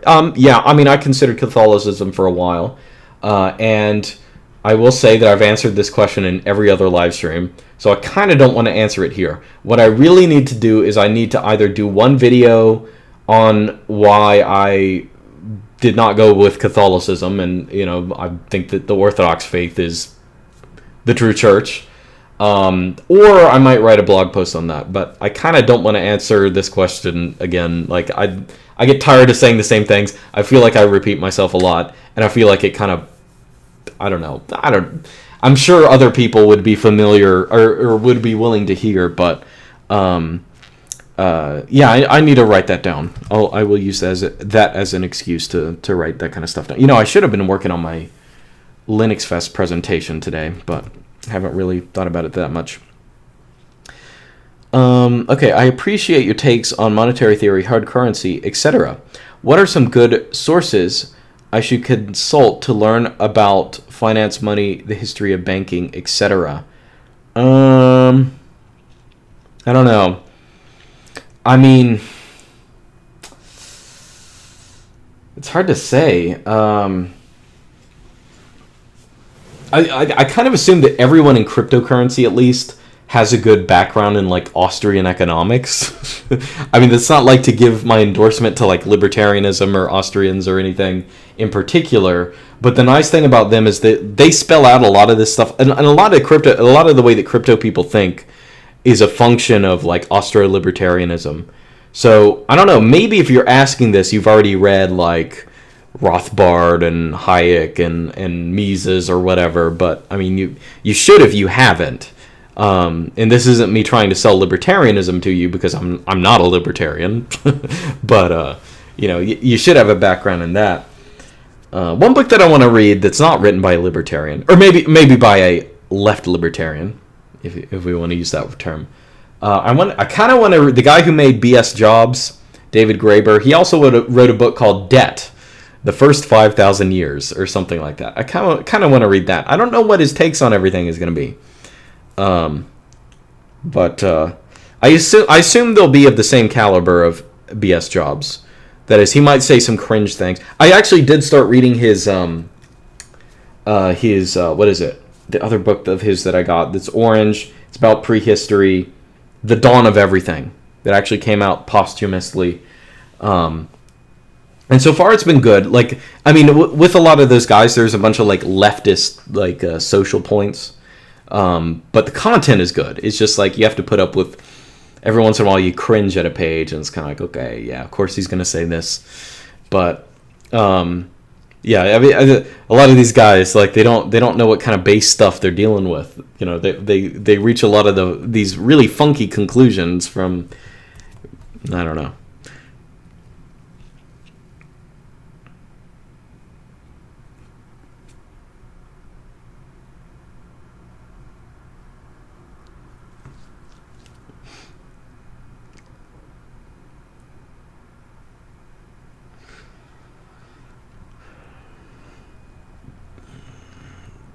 Oh, so I don't know if people who follow my GitHub noticed, but I forked a repository for setting up a web ring. It's actually written in Go. I've actually been playing with Go a lot recently. I kind of want it to be my language now, because most of what I do is shell scripting, because I've never needed to do anything else. But I've kind of decided I want to rewrite LindyPress. As you know, like, a subscriber actually helped write. I mean, he basically wrote LindyPress. I just made a couple changes. We did a couple back and forth there. But basically, I had a subscriber write LindyPress, which is really great. So thank you again. I don't know if he wants to be anonymous, but I want to rewrite it myself, because it'd be better for me to know the whole thing, much more intimate. I mean, I figure out I know how the back end works if something breaks on LindyPress, but I kind of want to write it myself, and I kind of want to build some other things on top of it. I want to build compatibility with BTC Pay, and I want to run it in Go. Go is very fast, very good language, and the nice thing about it is it is very fast, but it's also very intuitive. Like, it's about as easy as Python, to be honest. Like, it's like Python in that like, you kind of look at the code, even if you've never seen the language before, it looks like, oh, okay, I get this. It's not as esoteric as some other languages. I mean, even C. Like, C, if you've been around programming enough, even if you're like me and you don't really write C, you just, like, maintain a couple crappy suckless forks, right? You're familiar with C, but it's still kind of esoteric looking in a way that Go isn't. Like, Go is you look at it and it makes sense. And so I've kind of started to enjoy using Go. Either way, so I might actually do a video about establishing a web ring with you guys who have your own website. So,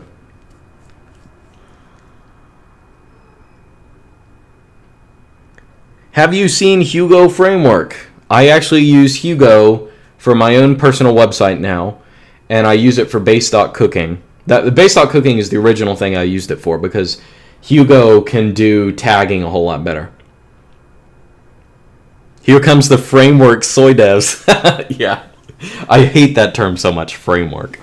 It's a static site generator. Hugo's a static site. If you're using anything that has to be called a framework, like, you're screwed.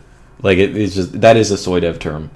Or, like, people will call, like, Nginx a framework, or, like, oh, you have Nginx just look at a directory on your computer, that's a framework. That just doesn't seem right. It doesn't seem right to use that term.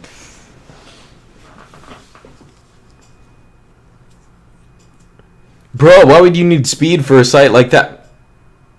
See, that mindset is everything wrong. Why would you write something efficiently? Why don't you just write it in a slow language? That mindset is the problem. Like, imagine being someone who works in computers and doesn't care about efficiency. I can't even sympathize with that. Hugo is a framework. I mean, call it what you want. I'm just saying, as that guy implicitly noted, framework is one of those words that they use. That's like, whenever I hear the word framework, it's just, I mean, it's like when they call themselves devs. I mean, calling yourself a dev by itself, innocuous. But we all know the kind of people who call themselves devs. It's just suspect. That's all I'm saying.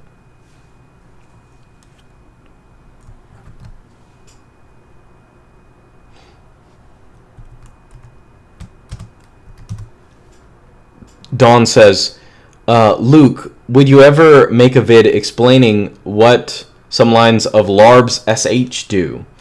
I loved your previous shell scripting vids and want to know if it's something you'd be interested in doing. I think there was a time where there was at least something I wanted to showcase as an example of shell in the larb script. I might do that. Because again, as I said, if I'm reviewing things that I've done, I think that'd be a good idea. Anonymous says, book question follow-up. Good point. That was horribly worded question with way too much... Well, I wouldn't say it's horribly worded. Don't be hard on yourself. Don't be insulted if I said something bad, but realistically speaking, what am I going to go off of? Anyway, you say, as far as where I am in life, still living with my parents, wanting to be independent, but not financially ready to go. Working a job, want to do something different, no higher education. Well, I'm also kind of looking at like, what do you think politically? Like, what are you looking for in a book? I mean, are you looking for like a life advice book? I mean, I don't do life advice books in themselves are not good, like by definition, like self-help books, quote unquote, help yourself. Here's a book written by someone else.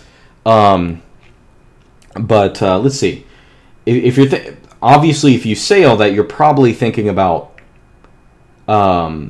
being financially independent and stuff like that. I don't know, like, to be honest, like for things like that, if you're mentioning, living with my parents, want to be independent, stuff like that, I cannot, if that's the kind of stuff on your mind that came to mind when I asked you where you are, I wouldn't worry about like reading a book. I would worry about, and I don't mean that in a bad sense, I mean like what you need is not a book right now. Like you have other options, like in terms of I mean, unless you like want to read a book to like get a skill, want to get a book on woodworking, or want to get a book on learning Go. You know, it's a great language. I mean, that's an option, but I wouldn't.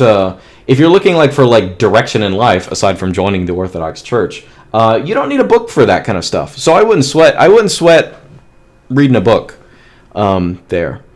But yeah, like if you're looking for like advice in a book, I would not. I wouldn't trust advice books. That's kind of what I'm getting at. Like if you're looking, I want like a book about financial independence.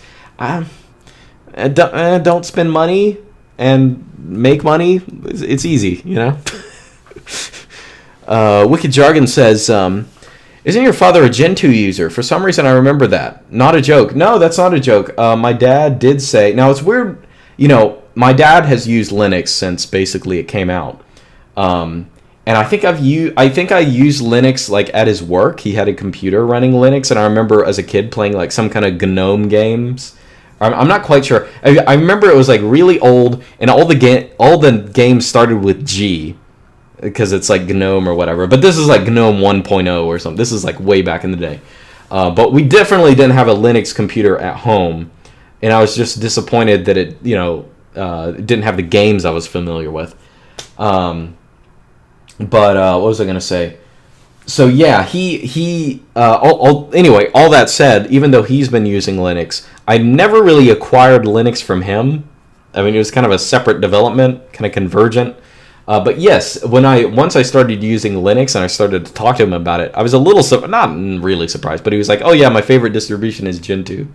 And he also said he likes Arch too and has used it. So yeah, Arch and Gentoo, that's what he uses. And I think he said something like if he had his choice, he would use that and nothing else. But you know, for work, he has to use Windows and stuff.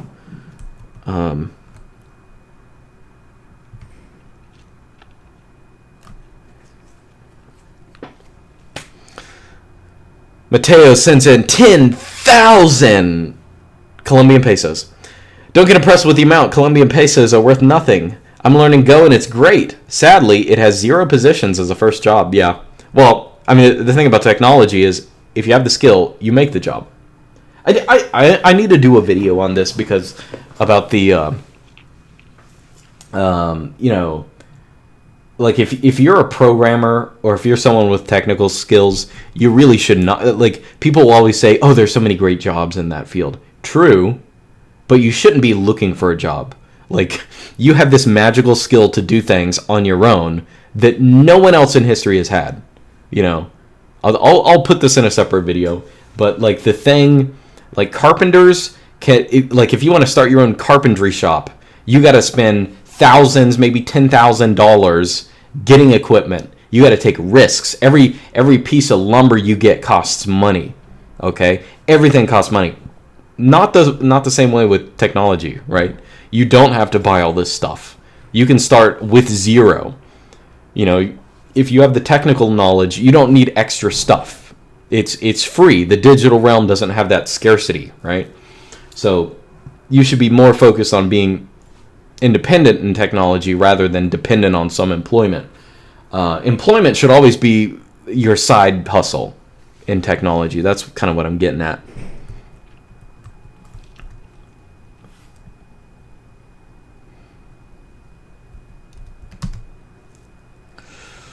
Joe sends in $5. No comment. Thank you, though.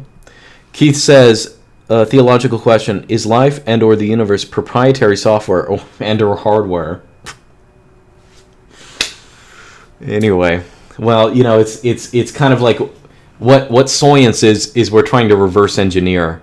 I mean, it's open software and hardware, but the source code and schematics, they're just really hard to read. So that's what science is. Secondarily, I donated several times, not paying attention to the once or monthly selection until now. Am I going to be charged monthly now? Okay, I'll fix it.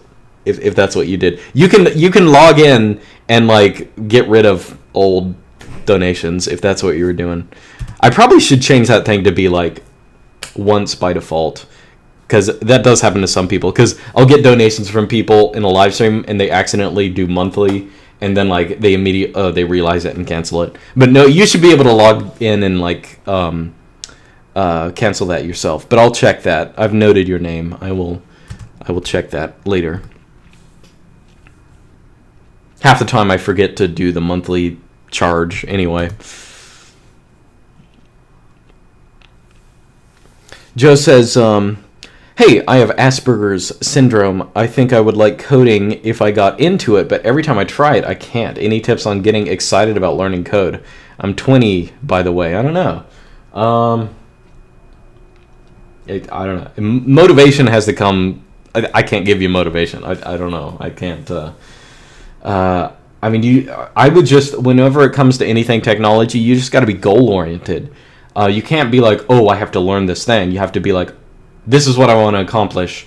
In order to do it, I have to do this, right? In the process, I'm going to learn all this stuff as well, right? You just have to be like, oh, what is something I'd really like to be able to do on a computer that I can't right now? What kind of software can I do? Oh, I can do this. You know, be goal-oriented. That's what I would recommend.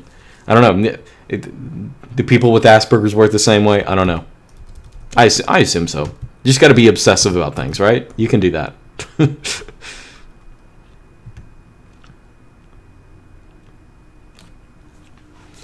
John McMeem says, have you ever done mushrooms? No, of course not. I've never communed with demons. Demonic machine elves. Yeah, well, Terrence McKenna's right. The machine elves are real, and they are literal demons. No, really, though. I'm not even going to laugh. Psychedelics are gay and demonic. Okay, so the reason... You know how normally my like streams screw up? And like I'm buffering and all this kind of stuff? I think when I reformatted my hard drive, it fixed the problem, because I think it uninstalled some stuff. And now, let's see, what am I outputting? Yeah, so you know what? I'm using Vapey now, or Vapi. I don't know how, VAPI. I don't know how that's actually pronounced.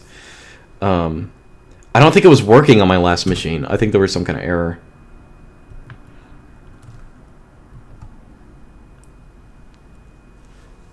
Demon machine. Yeah, it's a real thing. Maybe I should explain that for people who don't know, but so like people who take mushrooms, or maybe it's like DMT, maybe both, right? They all report having these like hallucinations with like machine elves, or I think it's DMT.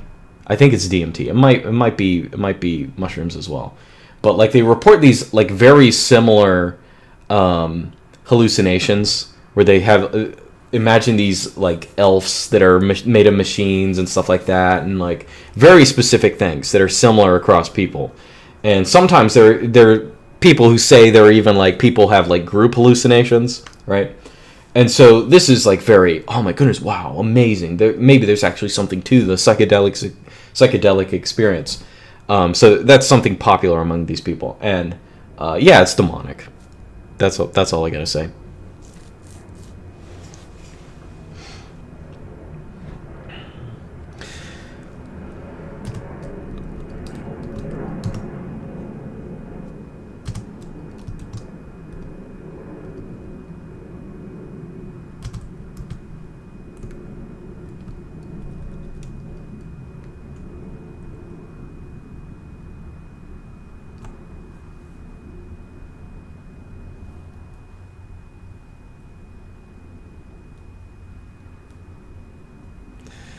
Yeah, Terrence McKenna is another example. Terrence McKenna also possible Fed. I'm just gonna say that. But he did say he's another one of those guys who's like kind of poison, but he also says some kind of good stuff sometimes. But like the whole McKenna thing is really screwed up because, you know, he on paper he criticized modernity really strongly. But his vision of the universe, all this time wave zero crap, was all about, yeah, modernity's bad, but we have to increase it. Because like the goal of the universe is like informational complexity and singularity and all this kind of stuff. Same kind of stuff like the Klaus Schwab people are doing. This same guy who says that he's interested in shamanism and like this kind of orgiastic traditionalism kind of stuff. Yeah, he's basically selling the same stuff as all of them do.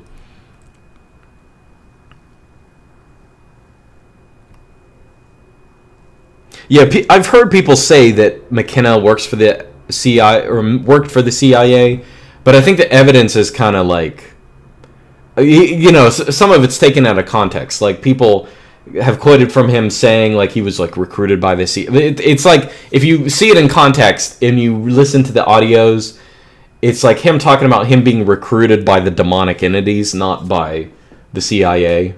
Actually, what's the difference? Let's be real. Yeah, but I have heard people say that.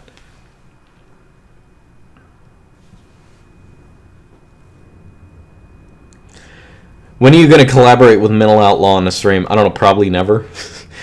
When he was a smaller channel, like smaller than mine, I did try to find his email, and I was like, hey, do you want to do something? But now I feel like he's bigger than me, so it would be me sniping a bigger YouTuber. I feel like that's not... I don't know. I feel like if he were a smaller channel, I would like to do him the favor, but now he's on the bigger and better things, so it'd be like me trying to get some of his audience, and that would be cheap. And I'm also, like, I don't know if you guys can tell, I'm not big on, like, caring that much about YouTube. I don't know, maybe I should care more about, like, comment, and subscribe, but, you know. I mean, I'm glad to have more subscribers, that'd be nice, but, you know, I don't know, it's not, if I did contact him, it wouldn't be about that, you know.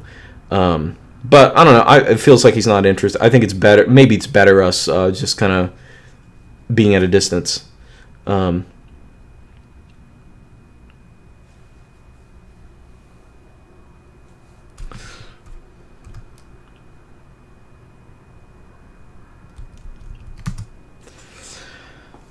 LAMP database says, "Can you say I use Artix, by the way, in Latin?" Artice utur. How would you say "by the way"? I don't know. By the way, I'm trying to think of an expression that would be similar to "by the way" in its, I don't know, kind of. What's the word I'm looking for in English? Dismissiveness. I don't know why I said artique. It would make sense because it'd be an ablative, obviously, but that yeah, if artix in nominative, it would be artique in ablative. Artice utur. I use Artix. DVD Franco says, "Hey Luke, it's pretty clear the economy is about to collapse." Well, it's basically collapsing. You know, collapse doesn't happen all at once. It's a gradual thing, and it is collapsing. Yes. What career field? Already like that. Those words, career field. That's you gotta broaden from that. Would you recommend for a man starting over? R0. Also, are you still investigating orthodoxy? Yes, I'm inquiring, as they say. Career field. Well, I don't know. I don't like those. That career seems very wagey. Trade. Those are good. Skills. Those are good. Digital. Anything digital is fantastic. If you're watching this channel, learn programming, learn playing around, learn scripting, learn whatever, you know. That is like bare minimum, and I assume you have some of that if you're watching. Maybe you don't, but you should have some of those. And you know, real life skills are okay. Oh yeah, okay, I have a really cool idea for a website. Okay, we got base.cooking, we got landchad.net, but I can do better than landchad.net. Imagine landchad.net but in real life. And not like making a house in real life. That's not. Oh, that's a cool idea too for a website. I haven't decided what to call it. I might do a video on this as well. maybe like digital. I was trying to think of a word, maybe like digital handyman or something like that. Here's the idea of the site.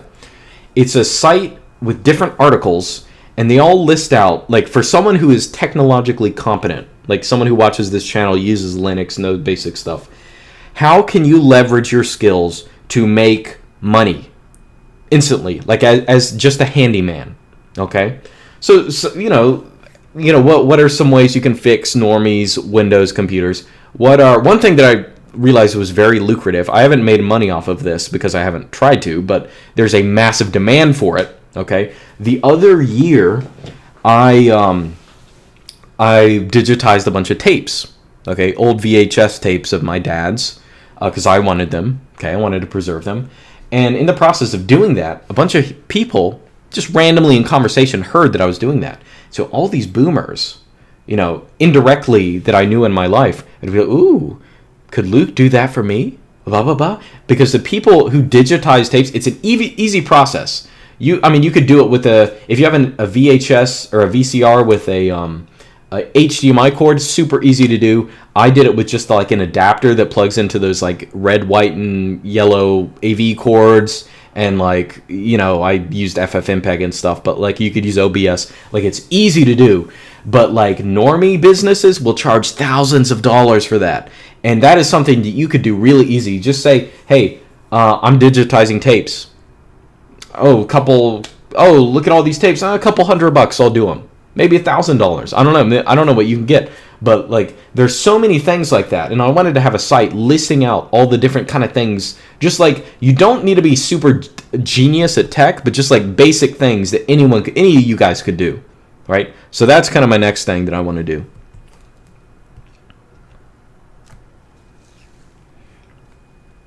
And really, I didn't like solicit people either. There were a bunch of people who were like, "Oh yeah, you're digitizing tapes. Like, that'd be nice." Now, I didn't actually take people up on it because it was kind of a it's a time commitment.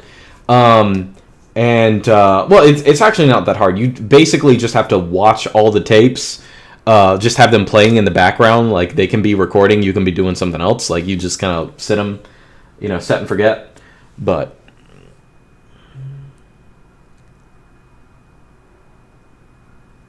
love this idea.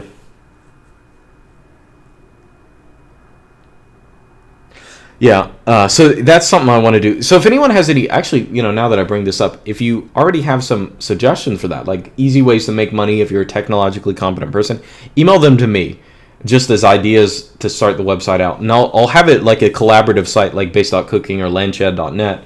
Yeah, now it's becoming a thing. Now we have these collaboratively created sites, right? I don't know. Is there a name for that?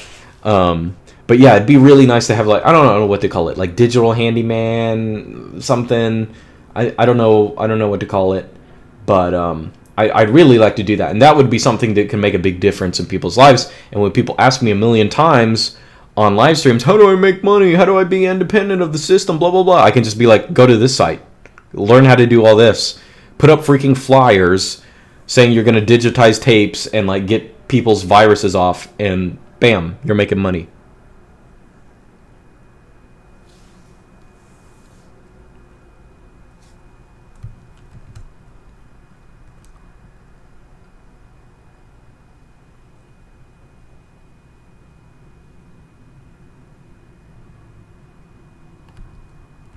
Okay, it's 10:30.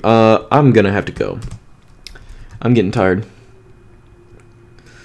One last donation here.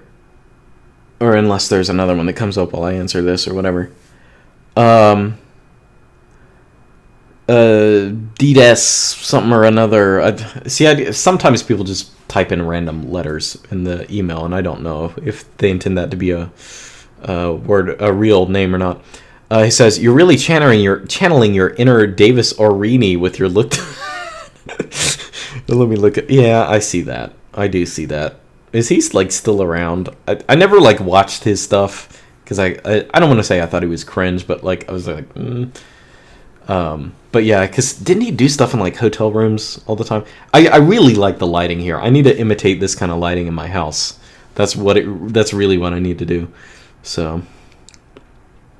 All right, so if there's a donation that comes up in the next minute, I'll read it. But just to close out, so yeah, Mental Outlaw.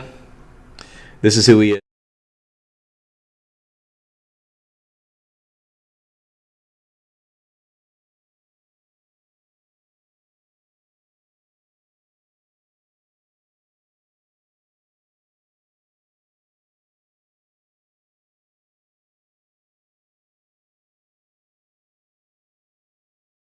Check out the new book, Consolation of Philosophy, at lindypress.net right here. And consume all the other books too. But either way, if you have recommendations for the digital handyman site, which I don't know what to call, but shoot them to me, and I don't know, I might do a video on that. We might be able to start something. I think we could come up with a couple dozen articles and stuff just to get people, options. But I want people to make money. I want people to be more independent. Easy way to help people out. Easy way for me to avoid these kind of questions on live streams every freaking day. So, all right. So, oh my goodness, I just got a bajillion donations. I shouldn't be. Oh wait, no, wait, these are old. There's just one more. Okay. I've been trained in Cisco switches, ESXi-R440 servers, RAID, and some basic Linux commands through military, but I think my IQ is too low to learn programming. Oh, no, you can do it. You need a kind of patience in that. The thing, it's kind of what I said earlier about, learning languages. People, all you have to do is take just a little amount of time, sit down, clear your mind, think something through very carefully. Think about, okay, if I did this, how would that change? If I did this, how would that... you really you just do the hard part very slowly, and once you internalize that, it's easy. That's learning everything. It's prioritizing what's actually important, because if you fret about it and you just keep reading it over and over, you're just wasting your time. So yeah, don't sweat that. Okay, so thanks everyone for showing out. If you're at Linux Fest, I will see you. I don't know if maybe someone in the chat said they're in Linux Fest. I'm not quite sure, but I am here. You will probably see my talk because it will be recorded. That will be up at some point. All right. I'm closing it out. Be sure to say your evening prayers. I have to do that.